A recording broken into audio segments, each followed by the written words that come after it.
Hoje o programa Papo com Terapeuta recebe a Maria do Carmo, terapeuta e estrategista digital. Olá, Maria do Carmo, tudo bem? Olá, Lúcio, bom dia, tudo bem? Tudo bem.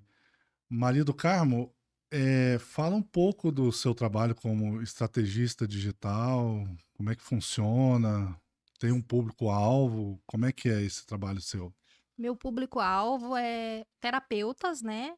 Eu comecei a minha carreira mais aberta, mas com o passar do tempo, né, logo lá no início, eu percebi a necessidade que alguns terapeutas tinham, a dificuldade que esses terapeutas tinham em produzir, em trabalhar com marketing, né, em se apresentarem, se mostrarem para o mundo. E então eu nichei, né? E aí eu trabalhei em diversas áreas do marketing para terapeutas, instituto de terapia, de formação de terapeutas, terapeutas holísticos individuais, né? Ali organizando e ajudando ali nos bastidores também de eventos, né? Então eu já fiz de tudo dentro dessa área, assim. Tenho muita história para contar aqui. Espero contar um pouco para vocês hoje. Bacana. Maria do Carmo, terapeuta e trabalha com marketing. Sim. Porque eu vejo assim que é uma dificuldade que os terapeutas têm, né? Para cumprir a missão, acho que eles são muito bons, a maioria do que eu conheço, né? Não estou generalizando, né? Mas essa parte das finanças, essa parte de lidar com o mundo externo, né? Ensinar o outro a lidar com o interno, eu vejo assim que eles conseguem muito bem. Agora, essa parte do marketing, você como terapeuta também acaba acompanhando esses processos de dificuldade deles, né? Sim, existem muitas travas, infelizmente, nós terapeutas, que eu me incluo nessa também tive as minhas travas, tenho algumas também, isso faz parte do processo, mas acho que a maior trava do terapeuta quando se fala no marketing, né, é não acreditar nesse marketing que a gente conhece, que é muito embasado na dor, né, que explora muito bem as nossas dores, os nossos desejos, as nossas emoções primárias ali. E eu digo sempre, nós estamos para auxiliar as pessoas a se curarem das suas dores, né, a se resolverem, a realizarem, né, de alguma forma melhorarem sua vida. E de encontro a esse marketing que prega justamente o contrário, não encontra ressonância com a gente, né? E aí a gente se sente perdido e desiste do marketing, porque a gente não descobriu que existe uma outra forma de fazer marketing ainda, entende? É bem profundo isso. Você diria que o caminho do marketing para terapeutas é também um caminho de cura dele? Sim, sim, porque eu costumo dizer que todo posicionamento externo é baseado em um posicionamento interno. Primeiro, para você se posicionar no digital, na sua carreira, no mercado de trabalho, você precisa se posicionar na vida, né? E como que eu me posiciono na vida? Autoconhecimento. Se a gente pega ali a constelação sistêmica, por exemplo, que é uma das bases do meu trabalho, não sou consteladora, mas venho de uma vertente onde uma das bases, um dos pilares é a constelação sistêmica.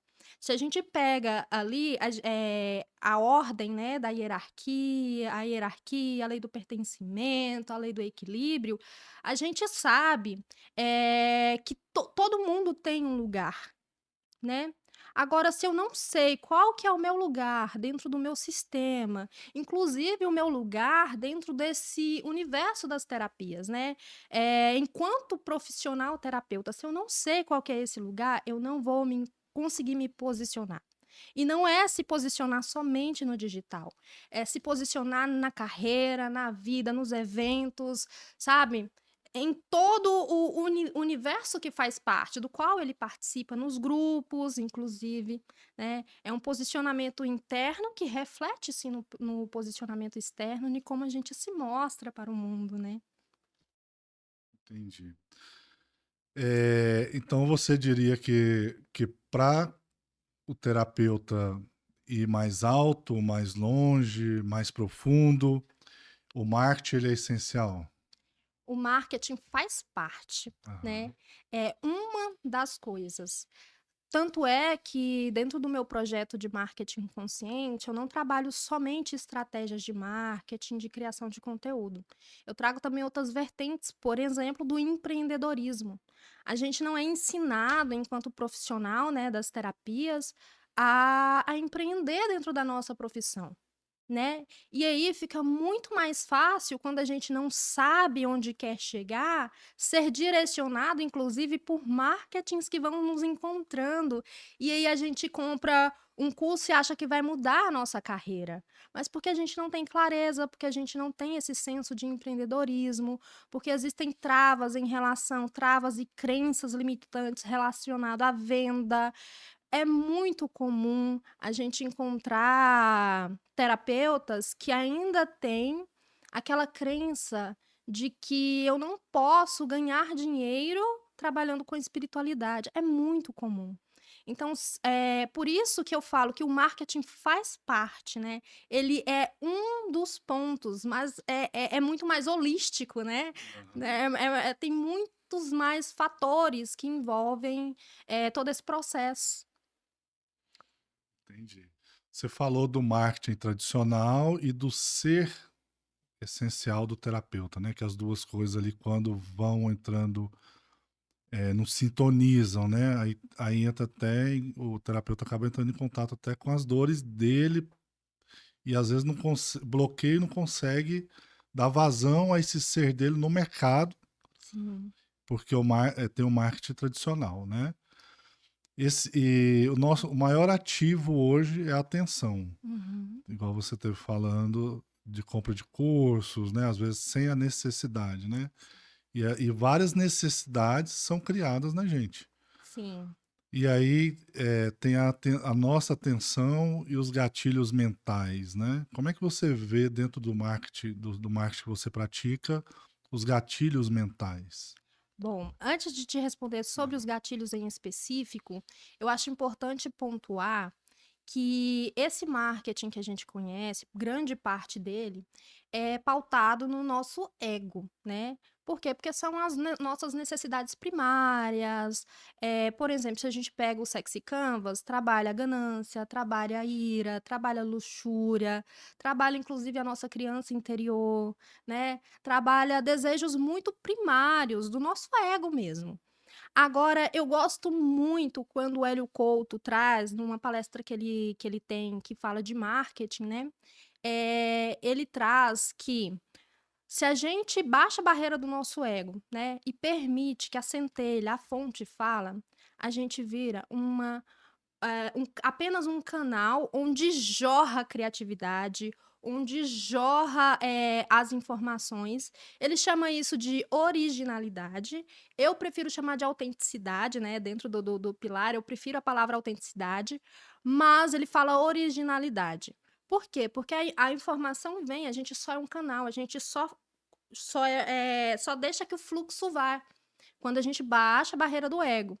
E aí é onde a magia acontece, né? Porque se você é um canal ligado o tempo todo, não para de chegar ideias. Ideias de marketing, ideias de projetos e tal. O que que você vai fazer enquanto pessoa que ancora essa energia aqui na Terra?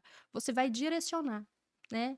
Você vai apenas direcionar e estruturar isso para materializar essa ideia, né? Que veio aí do todo e que jorra aí através de você, que passa através de você. E é aí onde a gente volta lá um pouquinho lá no marketing, né? Que eu falei, o marketing tem o seu lugar, ele pertence também. Porque as estratégias de conteúdo, como você estruturar um conteúdo, como você comunicar, apresentar esse conteúdo, ele vai estar a serviço dessa energia que vem, que passa através de você, né? E aí você só vai estruturar e mostrar para o mundo, e materializar aqui na 3D. Quando a gente fala em gatilhos mentais, né, já respondendo diretamente a sua pergunta Aham. agora, o primeiro projeto, esse projeto que hoje eu chamo de marketing consciente, ele nasceu há 2 anos atrás, né? Quando era, que eu chamava marketing intuitivo, numa conversa com um amigo meu, né? O meu professor de escala Hawkins, o Bruno Raoni. eu sentia essa energia e via muito, eu contato direto com terapeutas, né, trabalhando ali no marketing deles. E eu via essa angústia dos terapeutas de saber que o marketing era preciso para crescer seu negócio, né, para se apresentar para o mundo, mas, não sabia como lidar com aquela energia ali de dor, de medo e tal, né, com essas energias, desse marketing que a gente conheceu até pouco tempo atrás. E aí eu falei pra ele: "Olha, eu tô inquieta, não é isso, tem alguma coisa aí que a gente não viu ainda". E aí a gente começou os nossos estudos, trazendo aí a escala Hawkins, né, dos níveis de consciência. E nesse período, a gente lançou esse projeto que era o Marketing Consciente, onde a gente fez algumas palestras e dentro de uma dessas palestras, eu falei inclusive dos gatilhos mentais, né, porque o gatilho mental, ele vem como um atalho, né, um atalho para você comunicar.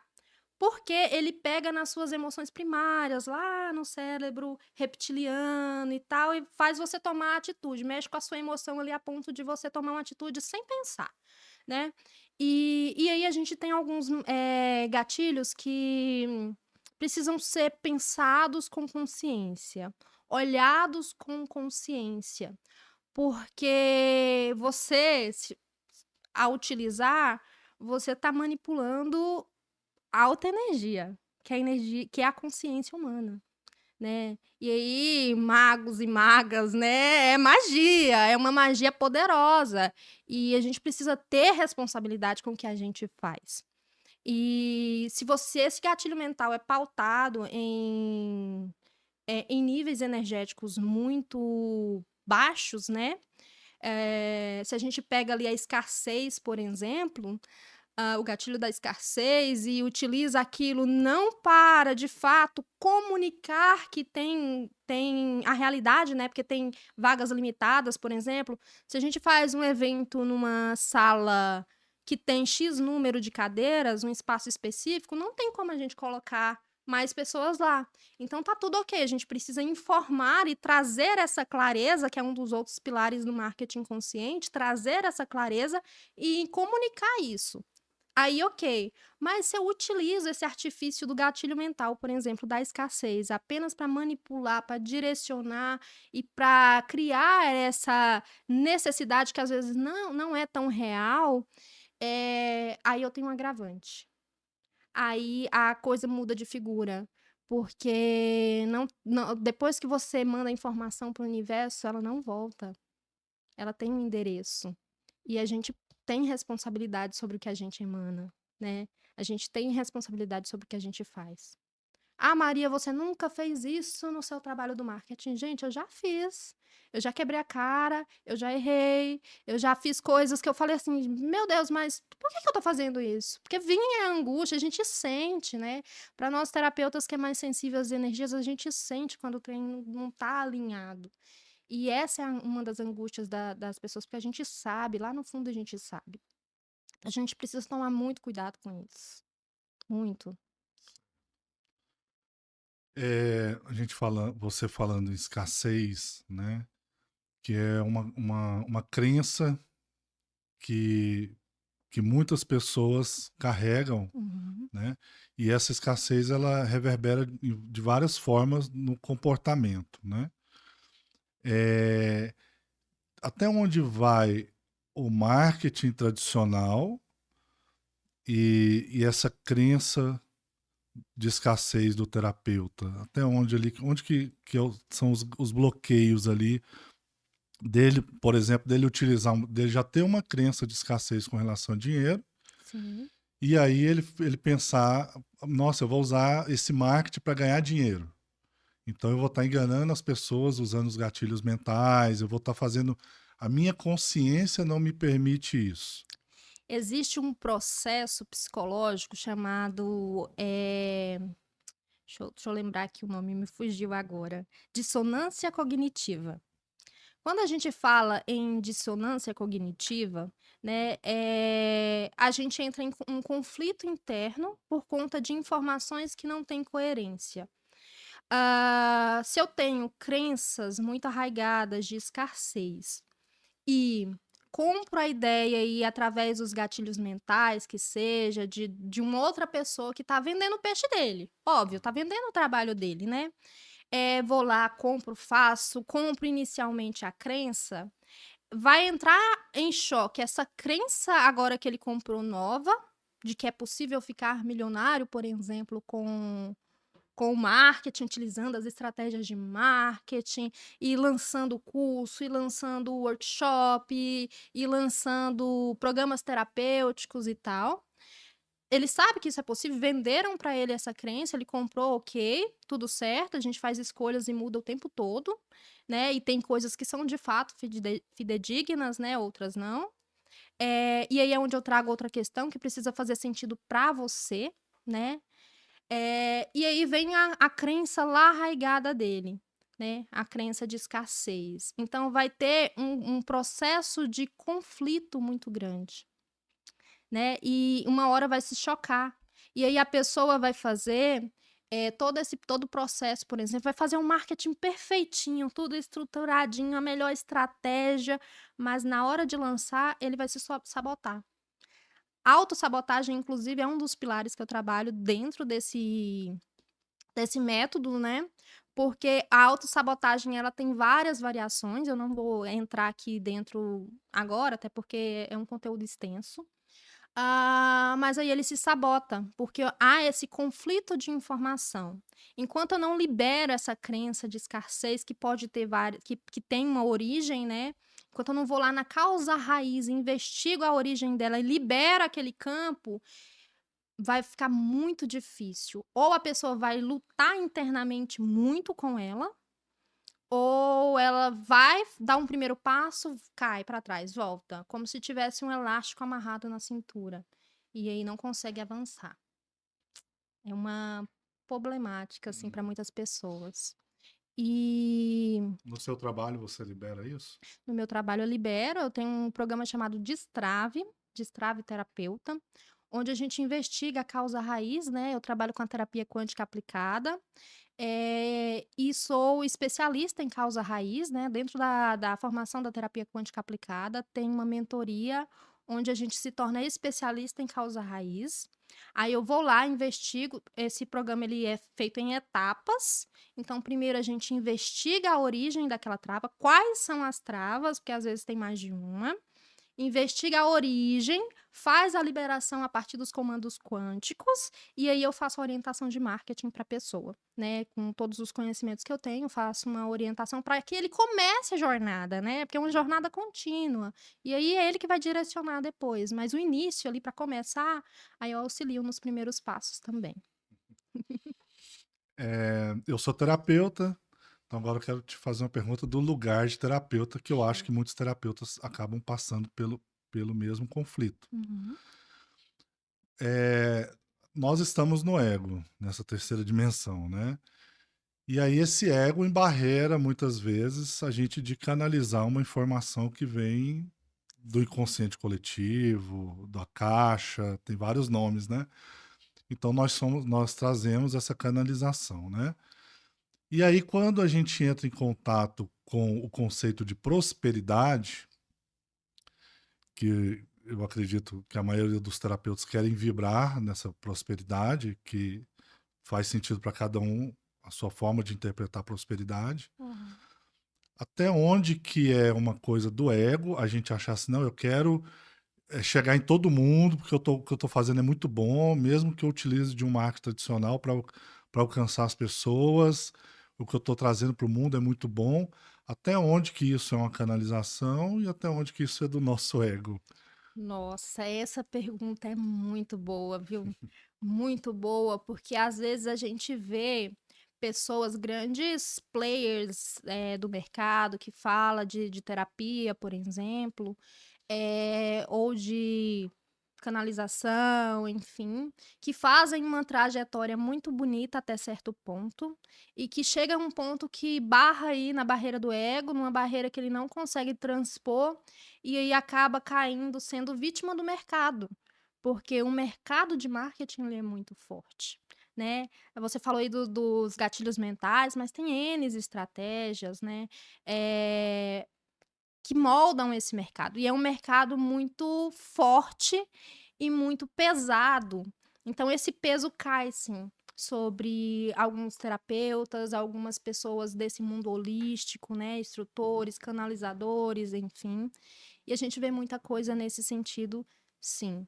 E o processo, né? Esse processo de permitir ser canal livre e lidar com as questões do ego, ele é contínuo. Eu falo que a gente só passa, ou tem dois caminhos aí, ou a gente ilumina em vida, o que é um processo aí bem complicado, o Hawkins fala disso, ou a gente, quando a gente faz o desligamento do ego, que é quando a gente faz a passagem. Então a gente vai estar sempre lidando com o ego. E é por isso que o processo de autoconhecimento ele é contínuo, né? E é por isso que a gente precisa, às vezes, dar um passo atrás e olhar. E se for preciso desfazer, ter a humildade, por exemplo, de desfazer, olha, cara, eu errei, né? E deixa eu voltar aqui e tô indo pro caminho errado. Eu lembro da Cristina Cairo, no curso que eu fiz com ela, que ela teve aqui em Goiânia em maio desse ano, se não me engano. Ela falou bem assim, gente, os terapeutas holísticos, o pessoal da holística vai acabar com o planeta. Porque é um tal. Todo mundo tem que ter um cristal. Vocês já pararam para pensar que a gente está destruindo os nossos cristais? Explorando a natureza de uma forma muito profunda? Então, tem muitas questões para a gente olhar aí, viu? E, e a lidar com o ego, aprender autoconhecimento sempre, não para, um processo contínuo, e olhar e analisar e ver e dar um passo atrás se for preciso, e depois recomeçar né, com força, com a nossa expressão real, né, da nossa centelha e permitir que o fluxo continue. É um processo.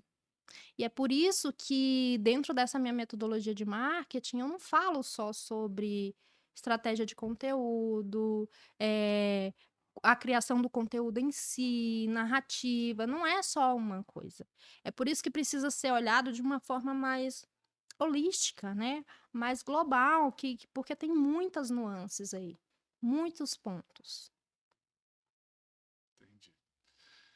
Então, o nosso conflito como terapeuta em relação ao marketing tradicional tem a ver também com uma negação que a gente tem cultural, de um ambiente de uma educação extremamente competitiva, um mundo que tem muitas guerras, né? A tecnologia a serviço de quem?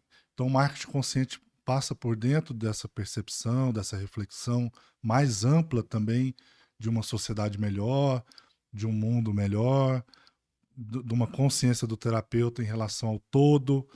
O seu trabalho ele passa por essa reflexão. É isso que eu estou entendendo, é isso? Tem as reflexões filosóficas, claro.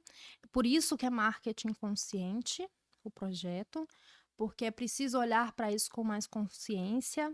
Eu gosto de falar sempre a história do meu avô, né, o Manuel Lídio, que eu não cheguei a conhecer, porque ele faleceu, meus pais nem se conheciam, mas meu pai conta uma história muito bacana dele, que é a primeira vez que ele experimentou picolé na vida.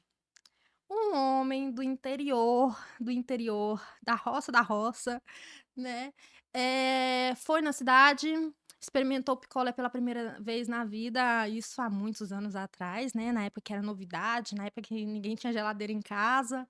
Eh, Ele experimentou, apaixonou pelo picolé. "Nossa, que coisa maravilhosa, deixa eu levar para os meus filhos", tinha um monte de filhos, eu tenho um monte de tios, né, de família, tradicional, tinha aquele monte de filho. Então ele comprou alguns picolés, colocou dentro do embornal, que era aquela bolsa, aquela sacola feita em tecido, né, que era na época não tinha sacolinha igual temos hoje, e muito menos isopor e tudo mais. Colocou dentro do embornal e foi pra roça, né, calor escaldante da Bahia. Chegou lá na casa, que foi pegar os picolé pro meu pai, pros meus tios, pra minha avó, enfim. Abriu a sacola, viu os picolés todos derretidos. Então ele ficou grilado. Imagina a sensação do meu avô, homem matuto da roça, bravo, bravo. E ele queria culpar, eu fui enganado, queria culpar as pessoas que venderam pra ele o picolé, porque achou que foi enganado. Assim é a tecnologia. Aquilo para ele era uma tecnologia nova, né? A comida congelada, o picolé, era uma tecnologia nova. Ele não conhecia, ele não sabia que ia derreter. Então ele sentiu-se enganado. Da mesma forma, nós temos as tecnologias hoje, as tecnologias estão a serviço, né? A gente não pode nunca inverter o papel. A Cristina Cário, ela fala, inclusive, falou nesse curso, né, da linguagem do corpo, que ela ministrou aqui em Goiânia no início do ano. Ela falou da questão que vai chegar um ponto lá no futuro em que as tecnologias vão avançar muito, mas o amor não vai acompanhar. Se a gente não mudar isso agora, o momento que a gente tem para mudar isso é agora. Se a gente não mudar, as tecnologias vão avançar muito, só que o amor não vai acompanhar, a compaixão não vai acompanhar. E é por isso que a gente precisa olhar para isso com mais consciência. Nós estamos em uma era de inteligências artificiais. Ontem eu estava vendo um post, né, de uma inteligência artificial que a foto parece muito humana. Já estão colocando vozes, vozes muito reais, porque antes a gente via aquela voz robótica lá do Waze, né, enfim. Agora não, já estão com vozes mais humanas, já estão com feições mais humanas. Então, até que ponto vai ser mentira e verdade, né? Até que ponto a gente vai poder confiar? Porque e aí tem um outro pilar que eu trabalho muito, que é a narrativa. As narrativas, elas podem conduzir muito o rumo de uma história. Se você pega, por exemplo, ali, e aí eu vou entrar até numa questão que pode ser um pouco polêmica aqui. Gente, meu primeiro podcast eu já posso ser cancelada, ó. Vamos lá. Mas eu acho que precisa ser dito. Se a gente pega ali, por exemplo, o Hitler, ele tinha uma narrativa muito forte e dominou uma geração e levou e conduziu a algumas ações. Se a gente pega Jesus Cristo, ele tinha uma narrativa muito forte, ele foi estratégico, porque você escolher lá os 12 discípulos, 12 homens completamente diferentes, ele foi estratégico ali. Ele sabia que a mensagem dele precisaria chegar, e tanto é que, por ser pautada no nível de verdade, né, tá até hoje. Mas ele precisou deixar, ele sabia que ele ia, né, ia acontecer o que aconteceu, então ele deixou a sua mensagem ali com os discípulos para que se espalhasse pelo mundo. Isso é uma estratégia de marketing. Quer estratégia melhor que essa? Levar uma mensagem 2000 e tantos anos depois. Então a narrativa, ela vai conduzir muito a nossa história. E é um pilar muito importante dentro desse meu trabalho também. Que narrativas a gente está contando? E aí, quando eu falo de narrativa, eu falo tanto dessa narrativa externa, que a gente conta para o mundo, mas eu falo também muito da nossa narrativa interna. Quais são as histórias que eu conto para mim mesmo? Quais são as histórias e crenças que eu compro, que eu me conto todo dia quando eu levanto da cama? Né? Teve uma pergunta mais cedo onde você falou, né, do ego e tal. Até que ponto a pessoa começa ali fidedigno, ali canalizando realmente a informação e chega num ponto que se perde. Qual foi o ponto da narrativa interna dela que ela se perdeu? Por isso que o processo de autoconhecimento é contínuo e é necessário, sim.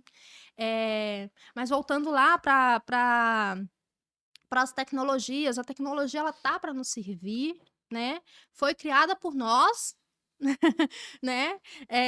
Que seja aqui por nós da 3D, que seja, né? Enfim, canalizado, ou enfim, a gente não pode se perder disso.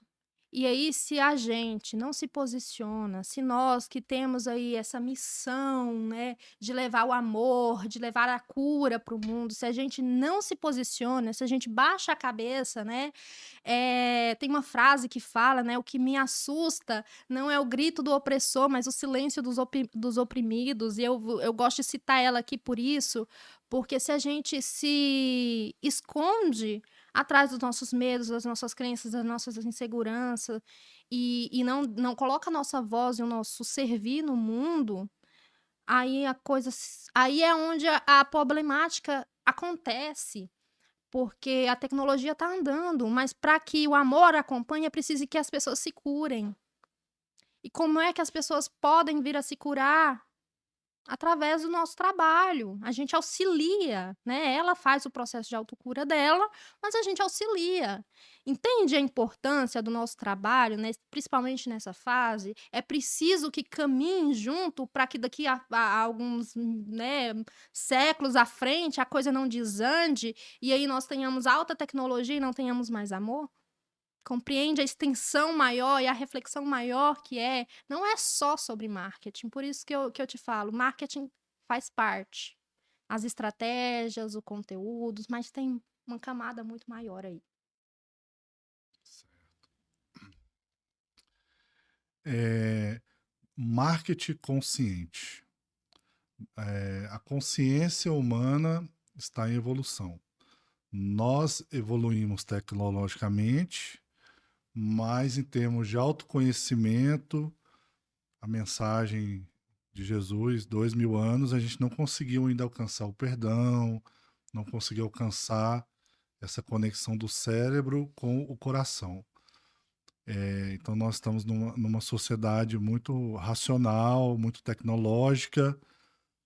Então, quando você fala de um marketing consciente que tem a ver com a nossa singularidade, você usou outro termo, autenticidade, né? A nossa singularidade. Alguns filósofos dizem que nós estamos na era da singularidade, que é justamente com a inteligência artificial, a forma da gente enfrentar isso é colocando a nossa expressão singular no nosso servir no mundo, né? Uhum. Só que esse discurso é muito distante da grande massa da população, né? Essa questão do servir, né? E do que nós somos condicionados e programados ainda é muito, muito forte, muito marcante, né? Então, o seu trabalho passa por esse desbloqueio do que o terapeuta também traz dentro da história cultural, né? Ele não está fora da cultura, mesmo que ele busque a Índia, busque... Ele está no Goiás mesmo, né? Sim. Estamos aqui, né?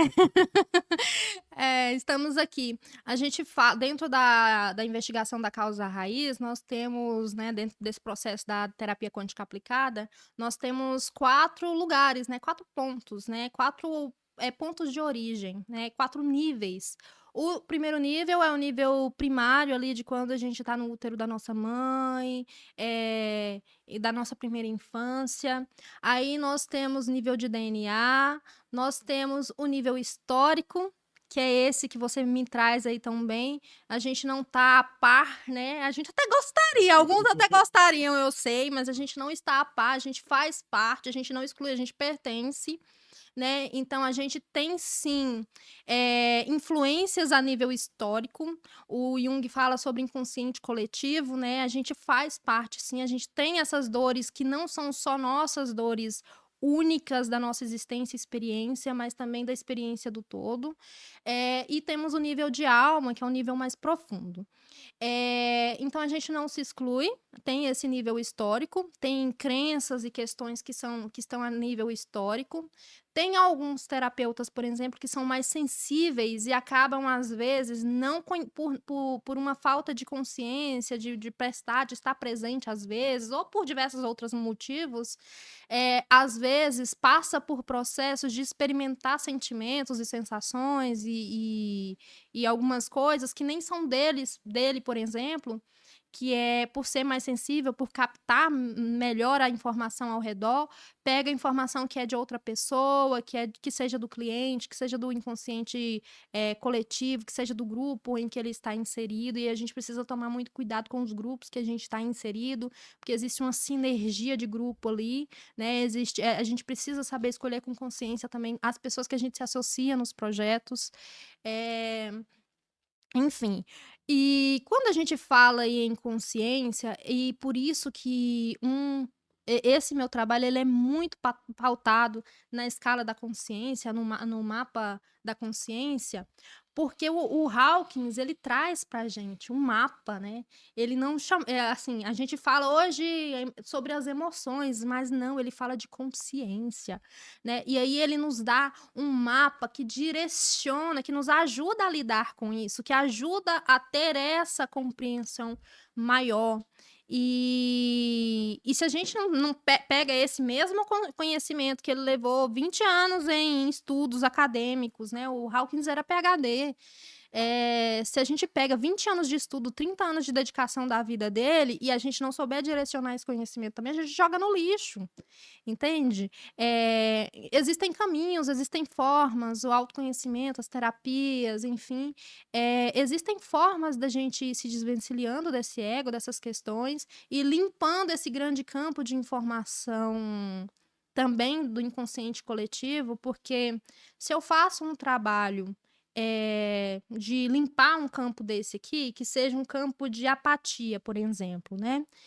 Se eu limpo esse campo, isso reverbera em muitas pessoas, né?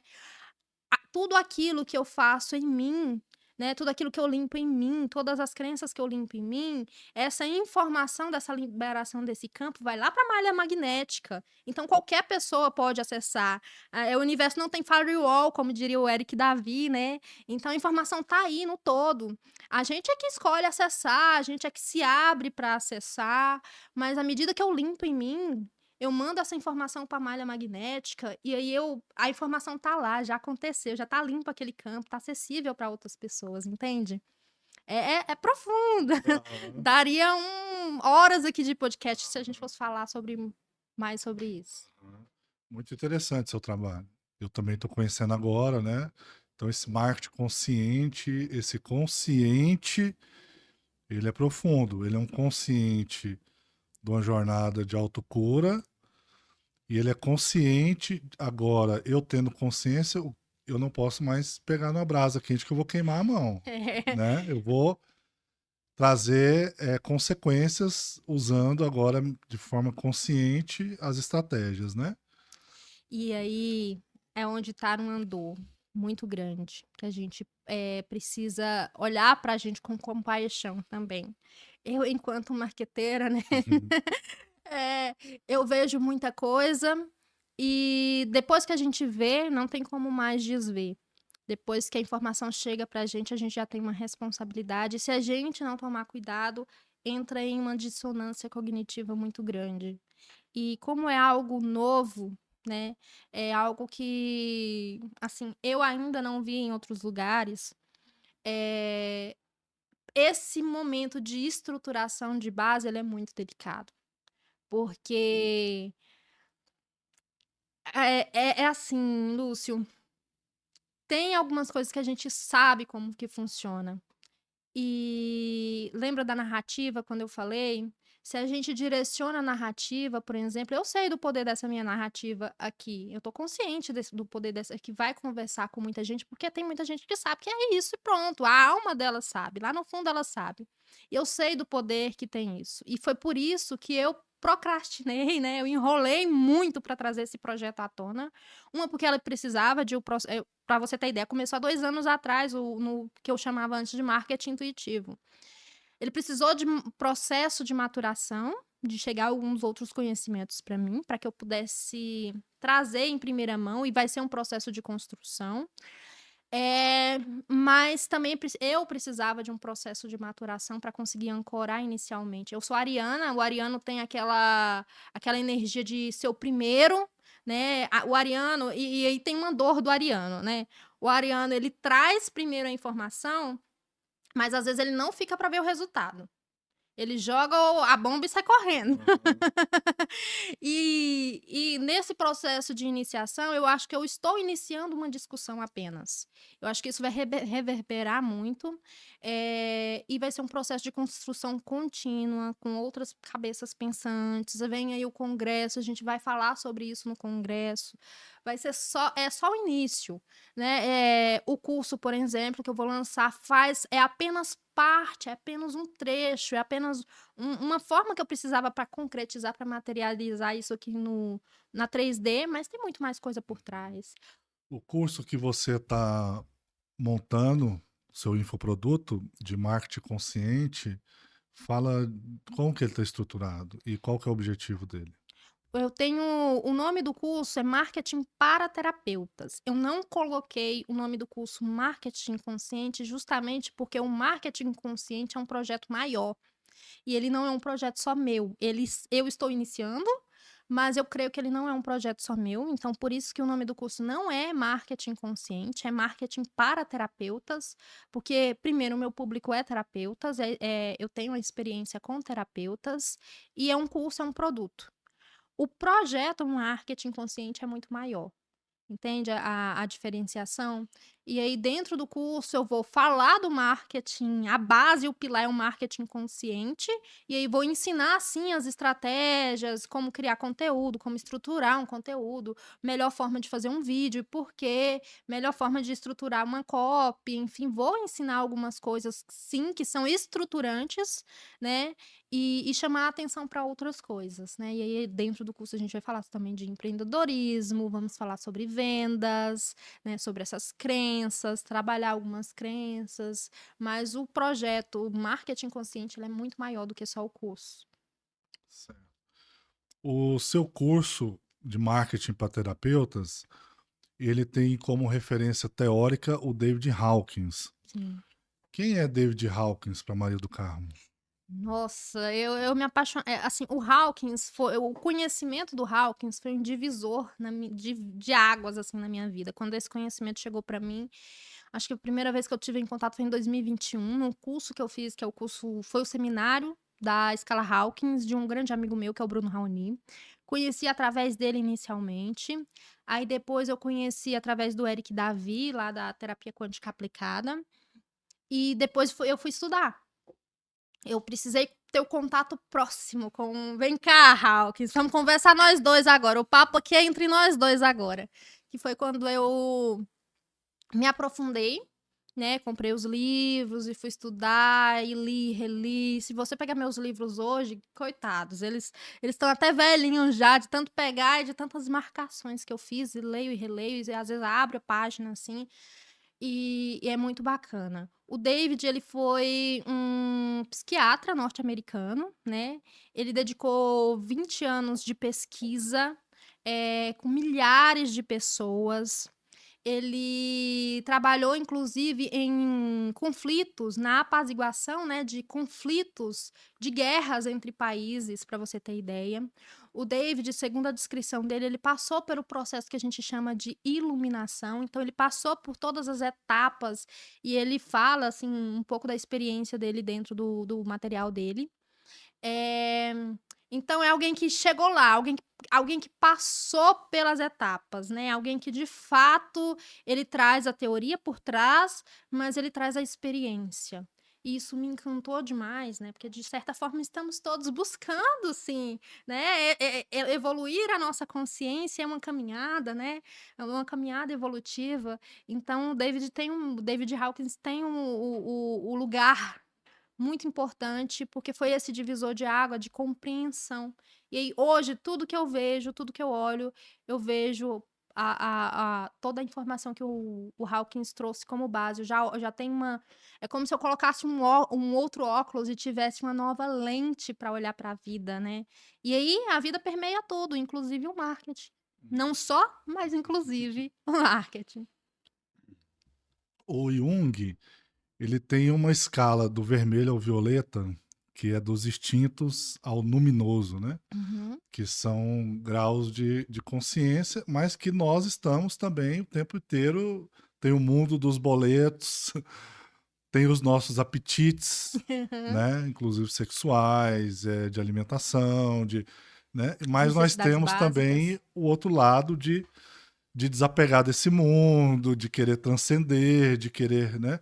E um conflito que eu percebo com alguns terapeutas que eu conheço é justamente esse da transcendência e do mundo dos Uhum. boletos, né? A conta que está chegando, né?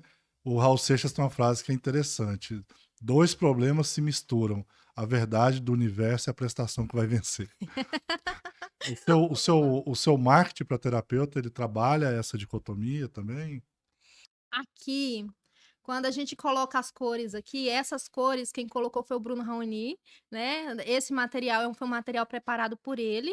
O mapa da consciência, porque eu não trouxe o livro aqui, mas o mapa ele não tem essas cores, então muitas pessoas associam aí, né, o infravermelho, a luz violeta, mas dentro desse conhecimento não tem nada a ver. Inclusive, ele falou disso no último workshop que ele fez, que eu estava presente, e teve essa pergunta sobre as cores, não tem nada a ver. As pessoas, geralmente, naturalmente, a gente associa, mas dentro desse conhecimento, as cores só estão aqui para dividir, para a gente entender melhor, tá? Fazemos. É um recurso didático que ele utilizou, né? Isso, é um Não recurso tem a ver, mas tem, didático. né? Assim, né? Nada por acaso, eu acredito. E tem uma outra coisa muito importante do trabalho do Hawkins, que muita gente divulga que esse trabalho é em Hertz. Não é em Hertz, pelo menos não é o que o Hawkins traz no livro. Não que não seja, mas que ele não traz isso no livro. É uma frequência, são níveis energéticos. É uma numeração arbitrária, né? De 0 a 1000, é uma escala arbitrária, não é em Hertz, tá? A gente vê aí, para quem traz os conhecimentos do David Hawkins e fala sobre isso, é uma outra questão que se disseminou, eu acho que muito pela semelhança dos assuntos e por estar dentro desse universo, mas até então, o Hawkins não fala isso no livro, não quer dizer que não seja, pode ser que daqui a um tempo a gente investigue, trabalhe, encontre e até seja. Mas dentro do trabalho dele ele não traz isso, é apenas uma escala arbitrária de 0 a 1000, tá? Só me recorda a sua pergunta que eu já fui falar aqui e esqueci. Fui falar das cores. Ah, tá. Vou te falar aqui, depois eu corto isso aqui. Não, então, eu falei desse instinto pro iluminado, né? Esse mundo Sim. dos boletos, esse mundo da transcendência, esse meio de campo que o terapeuta também fica, se no seu curso você abrange essa ajuda 3D. nesse desbloqueio dessa reflexão para o terapeuta também se posicionar nesses dois ângulos, né? Nessas duas formas, né? Uma outra grande crença de nós que temos esse contato mais próximo com o lado de lá, né, com outras dimensões, é realmente estar ancorado aqui na 3D. E esse trabalho de ancoramento aqui na 3D ele é importante. A gente sabe da importância, ou pelo menos deveria saber da importância, que é estar aqui na 3D, que é estar aqui ancorado e enraizado. Porque se a gente está aqui, a gente tem um intuito. E até que as coisas mudem, né? É preciso que a gente faça o que precisa ser feito aqui. Essa negação da 3D é de alguma forma, e eu vou entrar num assunto que pode ser um pouco polêmico aqui também, mas essa negação, ela pode ser de alguma forma, e a gente precisa tomar muito, muito, muito cuidado com isso, de negação da própria vida. E a negação da própria vida está em níveis mais baixos de consciência.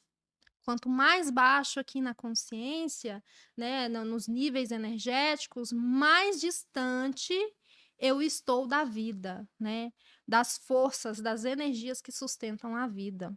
Então, aceitar a encarnação, aceitar e compreender que você está em 3D é um processo importante para todos nós, né? E os boletos, como você disse, tá em 3D. E a gente precisa tomar cuidado. É aquela estar no mundo, mas não ser do mundo, né? E a gente precisa ter um, um, um equilíbrio interno muito grande para saber balancear isso, né? Estar no mundo, mas não ser do mundo. Esse é um desafio muito grande para todos nós. E o primeiro passo é esse: aceitar que você está encarnado e que você tem um papel e uma função aqui na 3D enquanto ela existir. A gente está caminhando aí para outras dimensões, mas ainda estamos aqui. E também existem outras realidades nossas que estão em outras dimensões, né? Existem outras partes nossas aí em diversas dimensões. Aqui é apenas mais uma. Inclusive, Lúcia, eu trouxe um presente para você Ah, hoje, para te auxiliar. Deixa eu pegar aqui. Esse é o livro, né? Tá aqui. Esse é o livro do Eric Davi. Despertar, Destravar, Saltar, que é as bases da terapia quântica aplicada. Eu sou embaixadora TQA, embaixadora do Instituto TQA. Estive no marketing durante um tempo do Instituto TQA Brasil, né? Inclusive foi uma surpresa para todo mundo quando eu saí, né? Mas a Paty, ela é muito coerente quando ela fala ali, ela falou, não, vai, voa. A orientação que ela me deu foi voa, e estamos aqui trazendo a mensagem para o mundo. Então, esse é um presente para você, para entender um pouquinho mais dessas bases teóricas. O Eric soube estruturar muito bem, muitos conhecimentos. Então, assim, mergulha nessa leitura. É um presente de coração que eu trago para você, tá?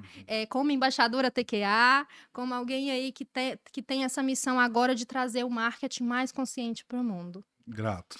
Muito obrigado. Valeu. Vou ler com carinho. Acho que tudo está chegando na hora certa para mim. Também tenho interagido muito com o Hawks. Utilizo a escala, que agora eu obtive mais informações dela, né? No meu curso também. E quero aprofundar e agradeço demais aí pelo receber das mãos de um embaixador do Instituto. O Eric, inclusive, só fechou todos os pilares da TQA depois que conheceu a escala Hawkins. Então, para você ver o poder que tem esse conhecimento, e tem muita coisa aí sendo disseminada ainda de uma forma incoerente. A gente precisa tomar cuidado com isso também, a nossa responsabilidade com o conhecimento que chega pra gente, né? Sim. Lúcio, muito obrigada. Uma alegria estar aqui com você hoje. E nós vemos no congresso, né, dia 19 de outubro, onde vamos falar um pouquinho mais sobre isso.